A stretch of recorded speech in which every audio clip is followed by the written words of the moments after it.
I joked without thinking, if we were the same age, I'd visit you every night. I expected her to laugh it off. Instead, she looked straight into my eyes and said softly, "Does age really matter?" That simple question hit harder than anything I'd heard in years. In that moment, sitting on a quiet park bench under dim yellow streetlights, I felt something dangerous stir inside me. Something hopeful. Something terrifying. Because she was right. And I wasn't ready to admit it. I met her by accident on one of the worst days of my life. The kind of day where everything you worked years to build collapses in a few brutal hours. I had just been laid off from my job due to company downsizing. No warning, no second chances. I wandered through the city for hours, numb and empty, until my feet gave up. That's when I found the park. She was there feeding stray cats, her movements gentle, her smile calm like she had all the time in the world. I must have looked completely lost because she asked if I was okay. I told her I wasn't sure anymore. Her name was Sarah. She was a retired schoolteacher, widowed for over a decade. I was 32. She was 61. Two people who should have never crossed the same emotional path, yet somehow did. That evening, we talked for 2 hours about everything and nothing. She listened without interrupting, without judging. When I finally stood to leave, she smiled and said, "Come back tomorrow. The cats will miss you." I laughed, but I came back. One visit turned into many.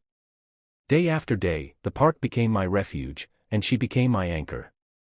We talked about childhood, heartbreak, fear, regret, dreams that never died, and dreams that died too soon. She told me about the love of her life, her late husband, who passed from a heart condition. I told her about my failed relationship, how I had given everything to someone who left without looking back. Slowly, the wall around my chest began cracking without my permission. That was when I made the joke. And that was when she answered with the truth neither of us wanted to face. After that night, something shifted. Our conversations felt heavier, our silences louder. I found myself thinking about her when I woke up and feeling restless when I didn't see her. I hated myself for it. Society had rules. Logic had rules. Fear had rules. But emotions never asked for permission. The first real challenge came from the outside world.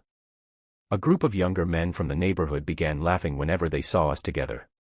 Whispers followed. Judgments formed quickly. One afternoon, someone took a photo of us and posted it online with cruel captions. My phone exploded with messages. Friends questioned my sanity. Some mocked me. Others warned me she would only hold me back. They said I deserved someone young, beautiful, and ambitious. As if love could be measured by age and ambition. The pressure became unbearable. I avoided the park for 2 weeks. I told myself it was for her own good. I told myself it would fade. But instead, the silence grew unbearable. One evening, unable to take it anymore, I returned. She was sitting alone on the same bench. The cats were there. But her smile was gone. She didn't accuse me. She didn't cry. She simply said, "I wondered if I had imagined our connection." That hurt more than any anger ever could. I finally told her everything. The ridicule. The fear. The pressure. I admitted that I cared for her more than I should and that it scared me. She listened calmly, then said something that changed everything. She said, "Love doesn't promise comfort. It only promises truth. And running from it always hurts more than facing it." That night, for the first time, I held her hand. It felt natural. And wrong. And perfect. The second challenge came from within myself.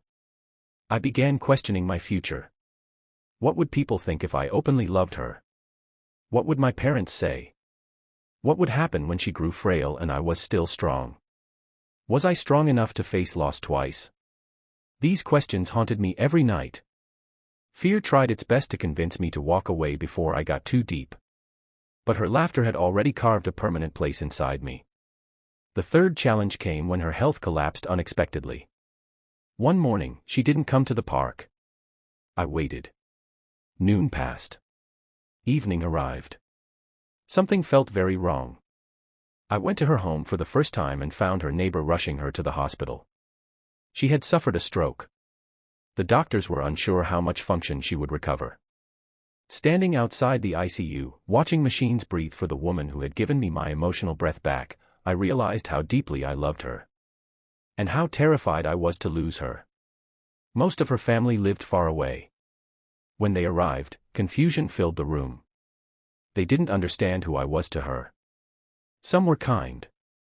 Others were cold and suspicious. One of her sons openly questioned my intentions, accusing me of being with her for money or comfort. That accusation burned deep because it revealed exactly what the world assumed. I wanted to scream that she was the one who saved me when I had nothing. But instead, I stayed. Every day. Every night. I brought food for the cats.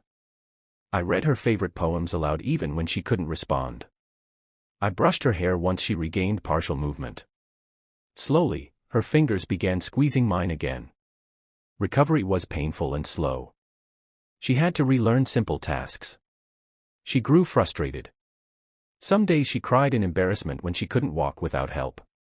On those days, I became her strength. On my weakest days, she remained mine. The balance never broke. When she was discharged months later, the world saw us differently. The neighbors who once whispered now greeted us kindly. The same people who mocked online now commented supportive words under new photos. But by then, we no longer needed public approval. We had survived judgment, fear, sickness, and doubt together. One evening, back at the same bench where everything began, she looked at me and said, "You were right that night. If we were the same age, you'd probably visit me every night." I smiled softly and replied, "I already do." Then she asked quietly, "Do you regret choosing a complicated love?" I answered truthfully, "The only thing I'd regret is not choosing you."